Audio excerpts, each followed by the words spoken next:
आधी रात का वक्त था। कड़कड़ाती ठंड ने पूरे गांव को अपनी जकड़ में ले रखा था। चारों ओर घना अंधेरा और कोहरे के साथ सन्नाटा पसरा था। तभी एक घर से कराहने की आवाज आती है।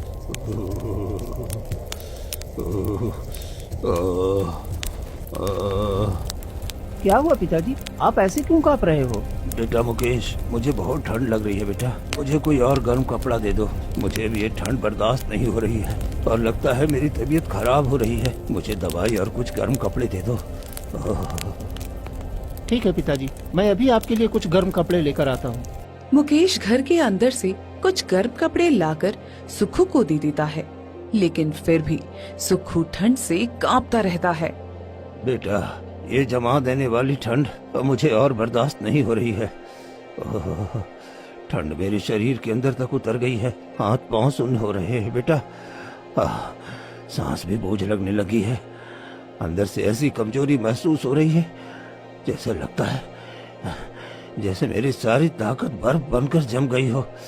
मुझे नहीं लगता है बेटा अब मैं इस ठंड में बच पाऊंगा। पिताजी, आपको कुछ नहीं होने दूंगा। मैं अभी भैया को बुला कर ले आता हूँ। इतना कहकर मुकेश अपने बड़े भाई के पास जाता है और मन ही मन सोचता है, मुझे नहीं लगता कि भैया पिताजी का इलाज करवाएंगे, लेकिन इस हालत में भैया कुछ न कुछ तो पिताजी के लिए जरूर करेंगे। फिर वो अपने बड़े भाई पंकज के पास आता है। भैया भैया भैया, आप सो रहे हैं? उठिए ना, पिताजी की तबीयत बहुत खराब हो रही है।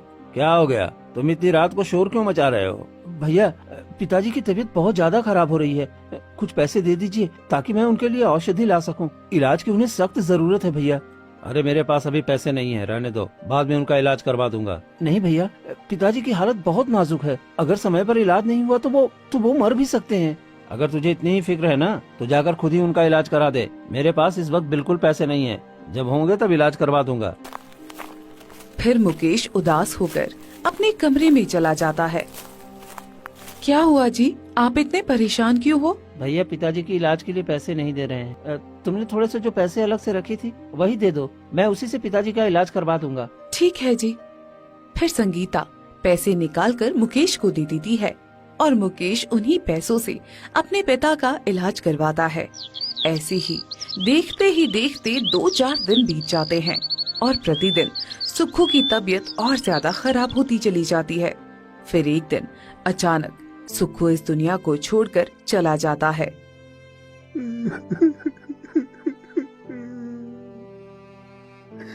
पिताजी, आप मुझे छोड़कर नहीं जा सकते। पिताजी, उठिए ना पिताजी, उठिए ना। लेकिन सुखू हिलता तक नहीं है। उतने में पंकज वहाँ आ जाता है। चलो ठीक ही हुआ, पिताजी अब बूढ़े हो ही गए थे। मर गए तो ठीक ही हुआ, नहीं तो दवाई करते करते मेरा सारा पैसा भी खत्म हो जाता और मैं कंगाल हो जाता। मुकेश फूट फूट कर रोने लगता है। भैया, अब तो पिताजी के अंतिम संस्कार के लिए भी मेरे पास पैसे नहीं है। कुछ पैसे दे दीजिए ताकि मैं पिताजी का अंतिम संस्कार कर सकूं।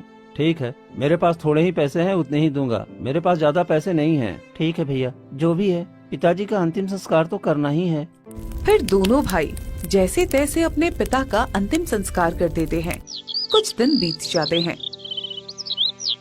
आधी रात को पंकज अपने कमरे में सोया होता है। तभी उसकी पत्नी उसे जगाती है।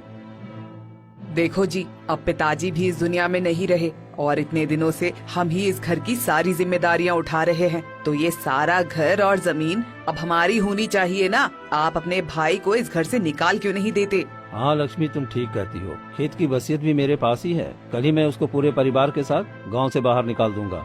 ये हुई ना बात। अब देखना हमारे बच्चे कैसे ऐश की जिंदगी जिएंगे। फिर दोनों सो जाते हैं और अगली सुबह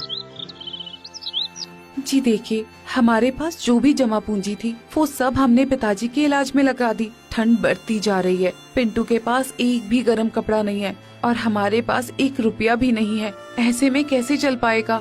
चिंता मत करो भाग्यवान, भगवान कुछ न कुछ रास्ता जरूर निकालेंगे। इतने में पंकज वहाँ आ जाता है। मुकेश, अब मैं तुमको अपने घर में नहीं रख सकता, तुम आज ही यहाँ से निकल जाओ। भैया, आप कैसी बातें कर रहे हो? ये घर तो पिताजी का है और इतनी ठंड में मैं अपनी पत्नी और बच्चों को लेकर कहाँ जाऊँगा। मैंने इस घर की सारी जिम्मेदारी निभाई है और ये घर अब मेरे नाम है।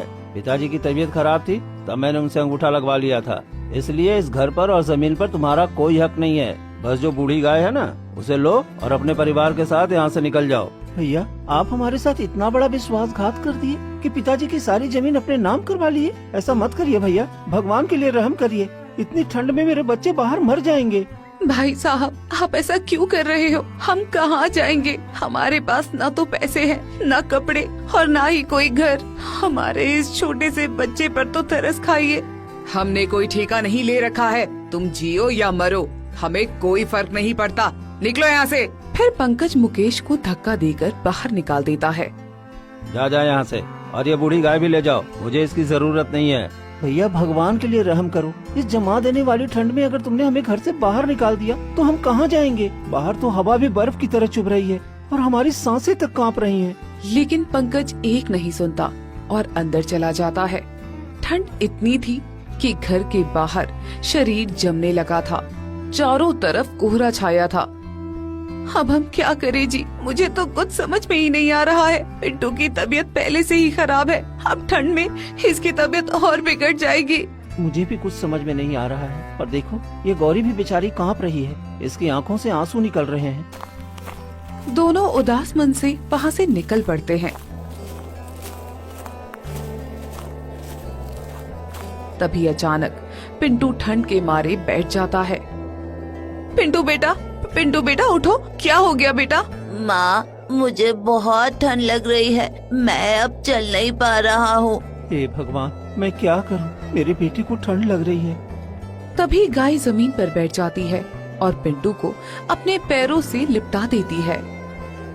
देखो, ये गौरी बिल्कुल माँ जैसी है। इसे कैसे पता चला कि हमारे बच्चे को ठंड लग रहा है? इंसानों से तो जानवर अच्छे होते हैं जी। ये हमारी तकलीफ समझ सकती है, लेकिन हम उनकी तकलीफ समझ ही नहीं पाते हैं। हाँ, ये तो है। जब तक गौरी पिंटू को अपने पैरों में लपेटे हुए है, तब तक मैं गांव जाकर किसी से मदद मांगने की कोशिश करता हूँ।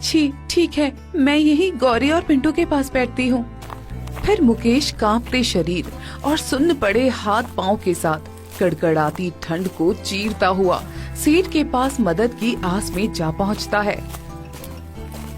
सेठ जी, मेरी मदद कीजिए। कुछ पैसे उधार लेने आया हूँ ताकि मैं अपने बच्चों के लिए गर्म कपड़े खरीद सकूं। अरे तू तो सुक्कू का बेटा है ना? अरे तेरे पास तो खुद ही उतना बड़ा घर है, जमीन है, फिर तुझे पैसे की क्या जरूरत पड़ गई? भैया ने धोखे से सारा जमीन अपने नाम कर लिया है और पिताजी के इलाज में मेरे सारे जमा पूंजी वाले पैसे खत्म हो गए और भैया ने मुझे और मेरे परिवार को गाय के साथ घर से बाहर निकाल दिया है। और इतनी ठंड में मेरे बच्चे के ऊपर एक गर्म कपड़ा भी नहीं है। मेहरबानी कर दो सेठ जी। नहीं, मेरे पास पैसे नहीं है। वैसे भी तुम जैसे भूखों को मैं पैसे क्यों दूं? अरे जब तेरे भाई ने तुझे खुद का पैसा नहीं दिया और घर से निकाल दिया तो मैं तुम्हें पैसे कहाँ से दूं? और तू पैसे चुकाएगा कैसे? आप मुझ पर विश्वास करिए, मैं आपके सारे पैसे चुका दूंगा। बस मुझ पर रहम करिए, मेरा बच्चा ठंड के मारे मर जाएगा। वो कांप रहा है। अरे तुम्हारे जैसे कितने भिखारी होंगे जो रोड में इसी तरह तड़प रहे होंगे ठंड में। तो भी जाओ और उसी में लाइन लगा ले। सेठ जोर जोर से हंसने लगता है और वहाँ से चला जाता है।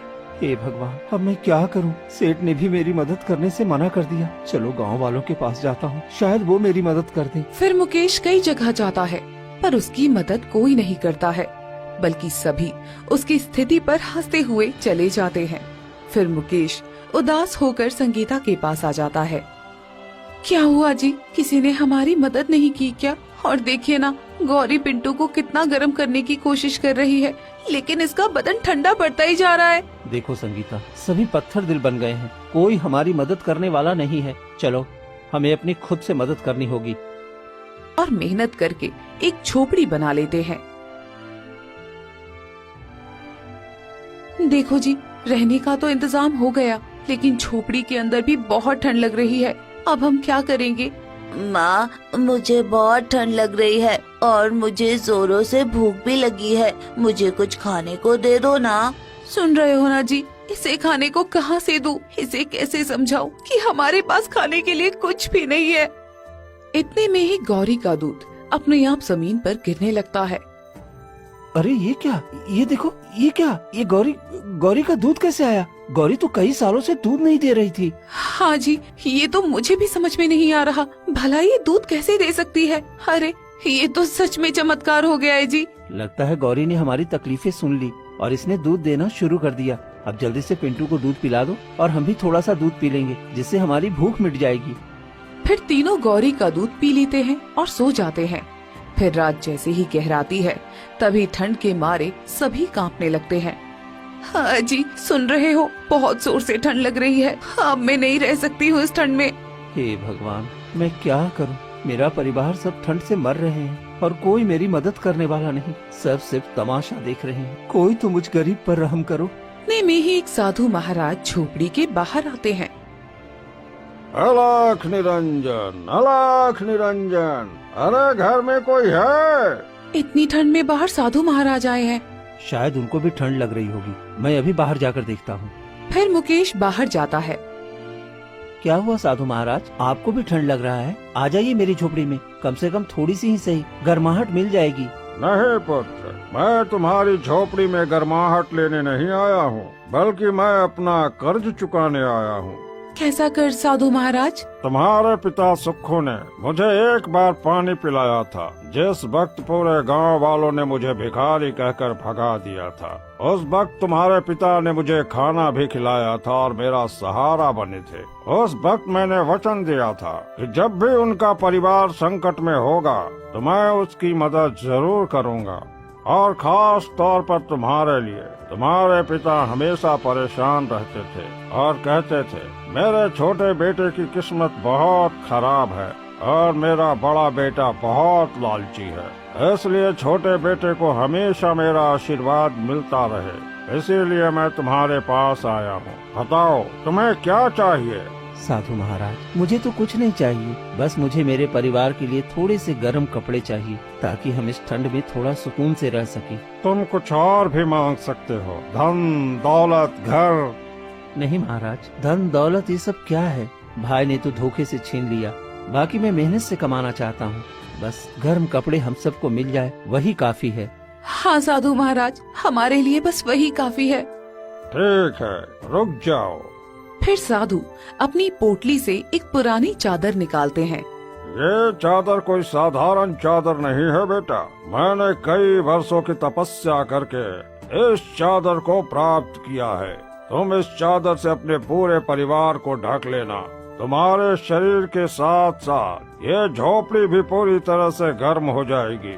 क्या क्या सच में साधु महाराज? हाँ, लेकिन ये सिर्फ ईमानदारों के लिए काम करती है। अगर किसी ने लालच से चादर को धारण किया तो उसका उल्टा परिणाम होगा और इस चादर का प्रकोप उसे झेलना पड़ेगा। आपका बहुत बहुत धन्यवाद साधु महाराज, मैं इसका पूरा ध्यान रखूंगी। तभी साधु महाराज की नजर गौरी पर जाती है। और ये गौरी, ये कोई साधारण गाय नहीं है, इसमें तुम्हारे पिता का आशीर्वाद है। ये तुम्हारे सुख दुख की साथी है। इसके रहते हुए तुम्हारे घर में कभी किसी चीज की कमी नहीं होगी और हमेशा सुख शांति बनी रहेगी, क्योंकि तुम्हारे पिता ने इस गाय को एक बच्चे की तरह पाला है और इसलिए यह तुम्हें भी एक बच्चे की तरह संभालेगी और किसी चीज की कमी नहीं होने देगी। और जिन्होंने तुम्हारे साथ गलत किया है उन्हें इसका परिणाम जरूर भुगतना पड़ेगा। वे सब इस ठंड के प्रकोप से तिल तिल मरेंगे। फिर साधु महाराज वहाँ से चले जाते हैं। मुझे तो यकीन ही नहीं हो रहा है कि साधु महाराज हमारे लिए ये चादर लेकर आए हैं। जल्दी से हमें ये चादर ओढ़ लेनी चाहिए, इससे पहले कि ठंड और बढ़ जाए। फिर मुकेश, पिंटू और संगीता तीनों चादर ओढ़ लेते हैं। ये क्या, हमारे शरीर में तो गर्मी आ गई। मुझे तो यकीन ही नहीं हो रहा है। अब मुझे बिल्कुल भी ठंड नहीं लग रही है। ये तो चमत्कार हो गया है जी। सच में साधु महाराज ने हमें एक जादुई चादर दी है। इसकी मदद से हमारी पूरी ठंड अच्छे से कट जाएगी। फिर पूरा परिवार उस चादर को ओढ़कर गर्माहट के साथ सो जाता है। और इसी तरह 2 दिन बीत जाते हैं। मुकेश के घर में सुख शांति आ जाती है। गौरी दिन रात बहुत सारा दूध देने लगती है और चादर की वजह से ठंड भी चली जाती है। और वहीं दूसरी तरफ उसके बड़े भाई पंकज की बेटी की तबीयत अचानक बहुत ज्यादा खराब होने लगती है। अरे जी देखिए ना, हमारे बेटे को क्या हो गया है। इसकी तबीयत प्रतिदिन खराब होती जा रही है। ये कुछ खा भी नहीं पा रहा। इसे ठंड लग चुकी है जी।